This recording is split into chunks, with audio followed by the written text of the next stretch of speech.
The air in the underground archive was stifling, thick with the scent of mold and dust that had settled over countless years of secrecy. I stepped cautiously down the narrow metal staircase, the echo of my boots on the concrete floor swallowed beneath the low drone of the storm that raged relentlessly above. Mara followed quietly, her sharp eyes scanning the dim rows of filing cabinets that stretched like tombstones into the shadows. This place was a mausoleum of forgotten truths, a repository of the city's darkest secrets buried beneath layers of bureaucracy and time.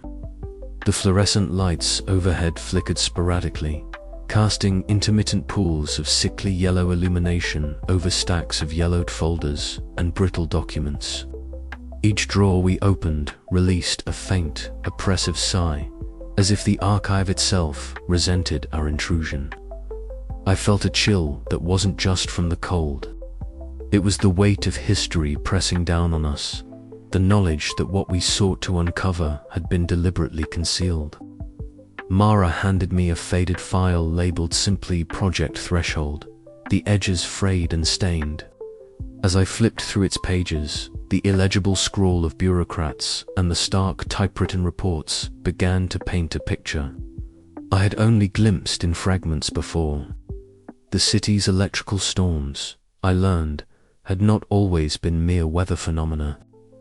Decades ago, during the earliest recorded tempests, inexplicable events had been logged disappearances, anomalous electromagnetic readings, and distortions in reality itself. These incidents had prompted the formation of a covert government agency, an organization known only in these documents as the Silent Authority. The Silent Authority's mandate was chilling in its clarity: to monitor, suppress, and if necessary, eliminate any knowledge or evidence of alternate dimensions intersecting with our own. The documents described a world where dimensions overlapped, fragile thresholds that could be breached by untrained minds or reckless technology. The agency employed surveillance drones, signal jammers, and psychological operations designed to keep the populace ignorant and compliant. As I digested this, a tremor of unease crept through me. This was no longer an abstract mystery. It was a calculated suppression of truth, a war waged in silence beneath the city's ceaseless storms. I glanced at Mara, whose expression was unreadable but resolute. "They knew," she said softly, "all along. And they're still watching." The weight of isolation pressed in. I was no longer just a sound engineer chasing whispers in the static. I was now a man hunted by an invisible enemy determined to keep the veil intact. Yet, the more I uncovered, the more my obsession deepened. These voices from beyond the storm weren't just echoes. They were cries for salvation from a realm trapped and forgotten. Suddenly, the flicker of light caught my attention. Across the room, a figure emerged from the shadows. Kalen Sato, his pale face illuminated by the cold glow of a handheld scanner. His presence was both a relief and a puzzle. "You shouldn't be here," he murmured, voice low but urgent. "The more you dig, the more unstable the signals become. The liminal space is delicate. Interference could collapse the boundary entirely." I swallowed hard, feeling the full gravity of his warning. But retreat was not an option. Not when the truth was so close, when the voices begged for rescue. Together, we scanned the records, cross-referencing electromagnetic data with historical storm activity and agency operations. Patterns emerge, signatures of temporal overlaps, instances of data hauntings recorded in classified logs, and the unsettling realization that the Silent Authority's suppression extended beyond surveillance into active manipulation of reality itself. Mara's voice cut through my spiraling thoughts. "We need to be careful," she said, her usual pragmatism tempered by genuine concern. "If they catch wind of this, It won't just be our equipment at risk. Her words were a sobering reminder of the stakes. Yet, my mind raced with possibility. If these records were accurate, then the city was a nexus, a threshold point between worlds, buffered by the storms and the static that had become my obsession. Hours passed in the archive's oppressive stillness as we pieced together fragments of a history designed to be forgotten. Each revelation was a shard of light in the darkness, but also a step deeper into a labyrinth of deception and danger. As I closed the final file, the storm outside reached a crescendo, lightning fracturing the sky with jagged fury. The city's hum of static seemed to pulse in time with my heartbeats, a reminder that the boundary between worlds was thin and trembling. I felt Mara's hand on my shoulder, grounding me. "Whatever happens," she said quietly, "we face it together." Her loyalty was a balm to my fraying resolve, but I knew the path ahead would test us both. The silent authority was no mere myth. It was the shadow beneath the noise, a sentinel determined to keep the silence, and I was the one who had dared to listen. The archive door slammed shut behind us as we ascended back into the city's charged night, the secrets we carried heavier than the storm itself. With every step, the question loomed: how deep did this conspiracy run, and what price would I pay to expose the truth? The static whispered answers. I could almost grasp promises of rescue or warnings of oblivion. The storm was no longer just a backdrop. It was the battleground where realities collided and destinies were forged. And I was caught in the eye of it all, a lone sound engineer chasing the fading echoes beneath the noise. The city groaned under the weight of the electrical storm.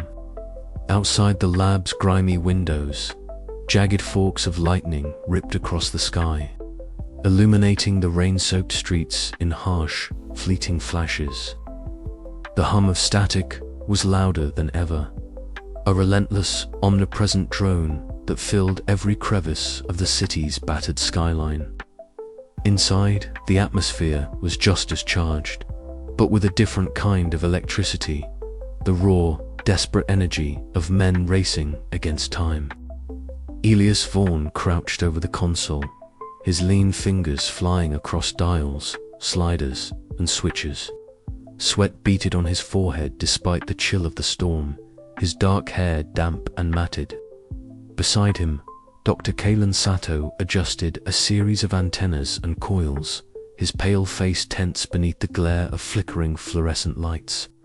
"The storm's electromagnetic flux is off the charts," Sato murmured, voice tight. "If we can synchronize our receivers to the pulses, we might amplify the liminal spaces, signal enough for a stable transmission. But it's a razor's edge, one miscalculation, and we lose everything." Elias nodded, eyes scanning the fluctuating waveforms on the monitors. The hidden frequency, the one that carried the fragile, desperate voices from beyond, was quivering with unprecedented intensity. The storm was both a curse and a gift, its fury threatening to tear the city apart even as it provided the raw energy needed to reach through the static veil. "We have to try," Elias said, voice low but resolute. "This could be our only chance to stabilize the channel long enough to send a clear message." Outside, the thunder rumbled like a distant beast, growing louder with each heartbeat. The storm's fury was no longer just an environmental hazard. It was a living, breathing force intertwined with the city's strange liminal fabric. Elias could feel it in his bones, a vibration that pulsed in time with the hidden voices clamoring for rescue. Meanwhile, in a cramped safe house across the city, Mara Lynn's sharp eyes scanned a cluttered wall of monitors and radios. Her short hair was plastered to her head from the damp air, but her voice remained steady as she barked orders into an encrypted radio. "Jocks, status report. Are the signal jammers still active?" Static crackled back, followed by Jox's gravelly voice. They're tightening the noose. Crow's drones are swarming the eastern sector. We're holding for now, but the authorities not backing down. Mara's jaw clenched. Protecting Elias and their fragile network had become a perilous dance on a knife's edge. Every transmission risked detection. Every movement could trigger a crackdown. Yet the voices, those faint echoes beyond the storm, demanded their attention, their intervention. Back in the lab, Elias and Sato worked feverishly, aligning antennas to catch the storm's surging pulses. The monitors flickered as power surged through the equipment, the air thick with ozone and tension. Suddenly, the lights flickered and died. The room plunged into darkness as the city-wide blackout took hold, a calculated strike by the silent authority to sever their connection. "Damn it," Elias hissed, fumbling for a flashlight. The cold beam cut through the gloom, revealing Sato's pale face etched with frustration. "They're jamming our signals," Sato said grimly. "We need to ride out the blackout, wait for the next surge."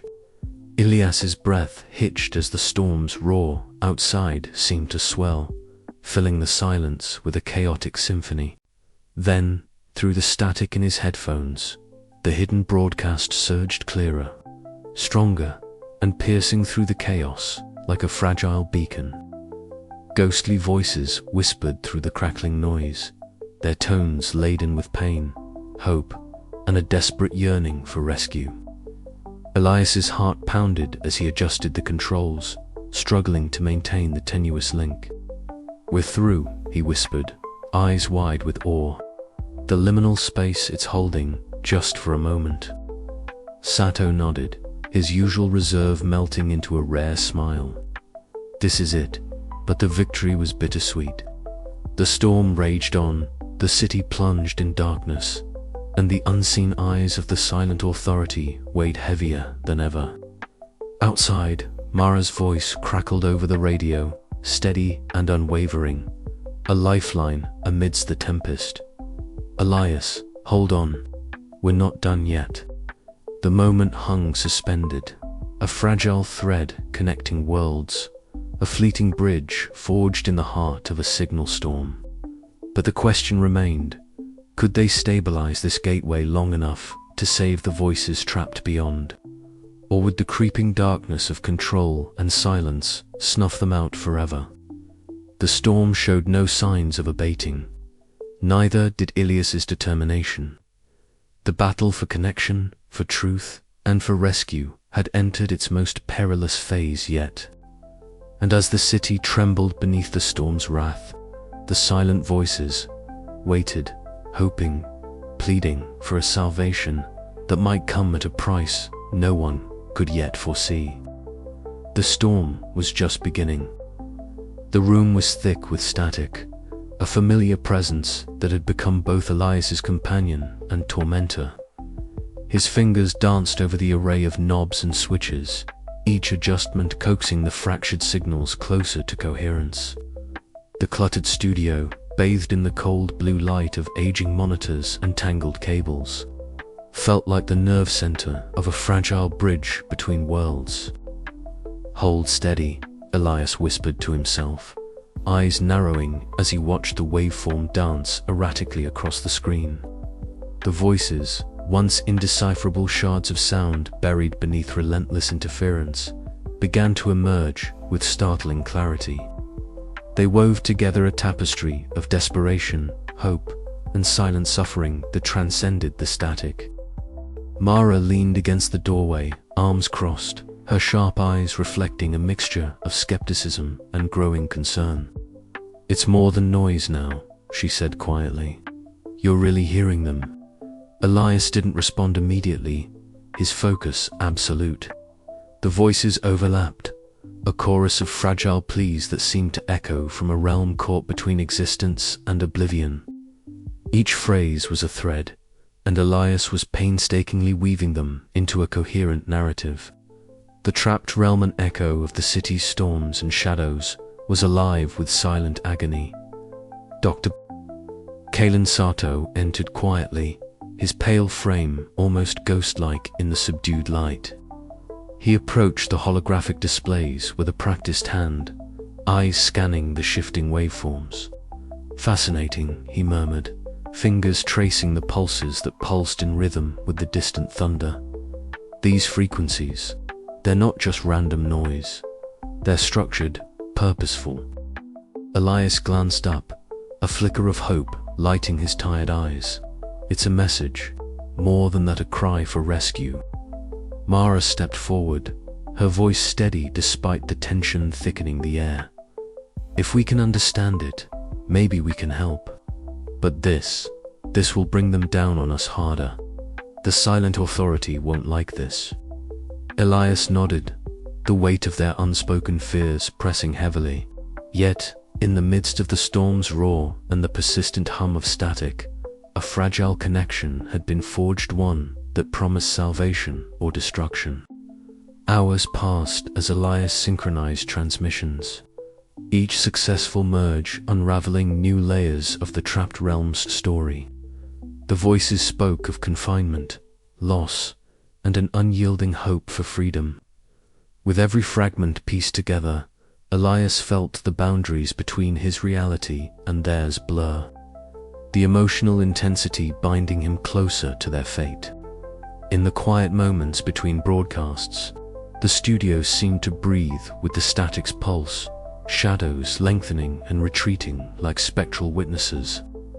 Elias's mind swirled with images of the trapped souls, their silent suffering etched into the very fabric of the signals. Mara's presence was a steady anchor. "You can't do this alone," she reminded him gently, her voice a lifeline against the encroaching darkness. Dr. Sato, ever the scientist, continued to analyze the data, offering technical insights that deepened their understanding, but also underscored the peril of their endeavor. "The storms create a liminal space," he explained, "a fragile boundary that these broadcasts are exploiting, but it's unstable. Too much interference, and the whole thing could collapse." The realization tightened the knot in Elias's chest. Each step forward was a gamble, a dance on the edge of oblivion. Yet the voices, once faint whispers, had become a chorus of urgency that he could no longer ignore. As the synchronized broadcast reached its crescendo, Elias slumped into his chair, overwhelmed by the flood of emotion. The voices echoed in his mind, their silent pleas now a haunting symphony that refused to be silenced. Mara placed a hand on his shoulder, her touch grounding him. "We'll figure this out," she promised, "together." But even as hope flickered in the storm-lit room, the shadow of the silent authority loomed ever closer. Their cold interference, a reminder that this fragile connection might be the city's last. And somewhere beyond the static, the voices were united, desperate and watching. The storm raged on, and with it, the unyielding human urge to reach beyond the known. The moment the monitors went dark, a deafening silence filled Elias's studio. 1 second, the screens were alive with the fractured waveforms of his recordings. The next, a void swallowed every flicker of light and sound. An unnatural quiet settled over the room, broken only by the distant roar of the relentless electrical storm thrashing the city outside. Elias's heart hammered against his ribs, each beat a frantic countdown to an unknown threat closing in. "They've cut the signal," Mara said sharply, her voice slicing through the stillness as she slammed the studio door behind her. Her sharp eyes darted around the cramped room, taking in the dead equipment and the faint hum of static that now seemed a cruel mockery of their efforts. Elias ran his fingers through his disheveled hair, the weight of the blackout pressing down on him like the storm itself. "It's more than a blackout," he muttered. "They want to erase everything we've uncovered." Mara's jaw tightened. "It's the silent authority. Agent Crow's fingerprints are all over this. They don't want these voices heard. Outside, the city was plunged into darkness. Streetlights winked out one by one, and the usual hum of urban life stuttered into an eerie lull. The storm's electric fury seemed to pulse in tandem with the blackout, as if the city itself was caught in a sinister embrace between natural chaos and human control. "We need to move," Mara urged, her voice low but urgent. "They'll be here any minute."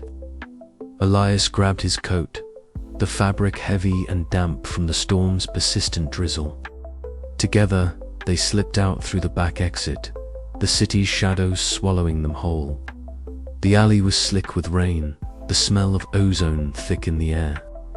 Distant thunder rumbled, punctuating the tension that coiled in Ilias's gut like a living thing. From the corner of his eye, Elias spotted the telltale glint of drone eyes, mechanical watchers unleashed by the silent authority to hunt them down. The drone's worry blades cut through the heavy air as they homed in on his position. "Split up," Mara hissed, pulling Elias behind a dumpster.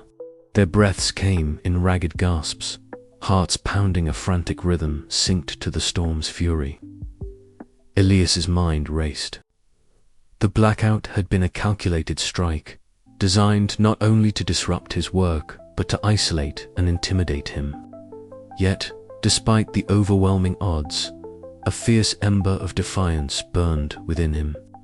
The voices trapped within the static depended on him, and he would not be silenced. Hours later, as the city's lights flickered back to life and the storm began to wane, Ilias and Mara regrouped in a hidden safe house. Their faces were pale, shadows etched deep beneath their eyes. Yet beneath the exhaustion lay a hardened resolve. "This changes everything," Elias said quietly, staring out at the recovering skyline. "They're not just suppressing information, they're trying to erase a truth that could unravel everything." Mara nodded. "We have to be smarter, more careful, but we fight. We expose this, no matter what." The storm had passed, but its shadow lingered. The battle lines were drawn in static and silence, and Elias knew the war for the voices beyond the storm was only just beginning. As dawn threatened to break, a new frequency hummed faintly in the back of Elias's mind, a fragile thread of hope woven through the oppressive quiet. The silent authority had cast a dark shadow over the city, but within that darkness, the signal remained alive, waiting to be heard. Elias closed his eyes, tuning his senses to the whisper beneath the roar. Somewhere beyond the blackout, beyond the storm, the trapped voices called out, and he would answer. The city was a fractured mosaic of light and shadow, a place where technology and nature clashed in a perpetual battle. Tonight, the balance had been violently tipped. The sudden blackout was not just an attack on equipment, it was a message.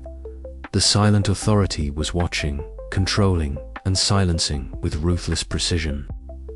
Elias and Mara's narrow escape was a testament to their resolve, but also a stark warning. The forces arrayed against them were vast and merciless. The studio, once a sanctuary of sound and discovery, was now a battleground scarred by the echoes of a war fought in frequencies and shadows. Yet, even as the city's pulse flickered uncertainly in the aftermath of the assault, Elias felt a strange kinship with the silence. It was not empty. It was charged with potential. The static held secrets, residual energy from the lost transmissions, and perhaps a pathway forward. Mara's steady presence grounded him, a beacon amid the chaos. Despite their differences, her skepticism, his obsession, they were bound by a shared purpose to uncover the truth hidden beneath layers of interference. Agent Crow's cold, mechanical voice haunted Ilias's thoughts. It was a symbol of the impersonal force that sought to control knowledge and suppress connection. But Elias was no longer just a passive listener. He was a participant in a larger struggle that transcended the boundaries of worlds. Inside the safe house, the air was thick with the smell of brewing coffee and quiet conversation. Plans were whispered, equipment repurposed, and alliances forged in the crucible of necessity. The fight against a silent authority was no longer just about survival, it was about reclaiming the right to hear the unheard. As the first light of dawn filtered through cracked windows, Elias felt the weight of his mission settle firmly on his shoulders. The storm had passed, but the real tempest was yet to come. And when it did, he would be ready to face the shadow that loomed over the city, and the voices caught within its static veil. The battle for connection, for truth, and for freedom was just beginning.